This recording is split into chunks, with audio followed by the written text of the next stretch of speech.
السلام علیکم سامعین، 6 رجب المرجب کی تاریخ شروع ہو چکی ہے، 28 جنوری ہے۔ خبر کا عنوان ہے سفر حج پر پیدل نکلے شہاب چتور کہاں ہیں؟ جواب یہ ہے کہ وہ جہاں کئی مہینے پہلے تھے آج بھی وہیں پنجاب میں ہیں۔ وہ 1 انچ وہاں سے نہیں ٹلے ہیں، نہ ابھی تک ان کو کوئی ویزا ملا ہے۔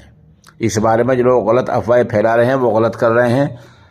پنجاب کے شاہی امام مولانا محمد عثمان صاحب آج ان سے ملاقات کر کے آئے ہیں، اور اس ملاقات کا خلاصہ یہ ہے کہ ابھی وہ کہیں نہیں گئے ہیں۔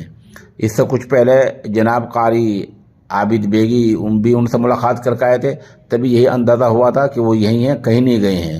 خود اس نامہ نگار کی اسی ہفتے میں مولانا محمد عثمان لدھیانوی سے اور ان کے سیکریٹری جناب مستقیم احرار سے گفتگو ہوئی تھی۔ ان تمام باتوں کا خلاصہ یہ ہے کہ شہاب چتور ابھی کہیں نہیں گئے ہیں، اور انہیں ابھی پڑوسی ملک نے ویزا نہیں دیا ہے۔ آپ دعا کریں کہ حالات بہتر ہو جائیں۔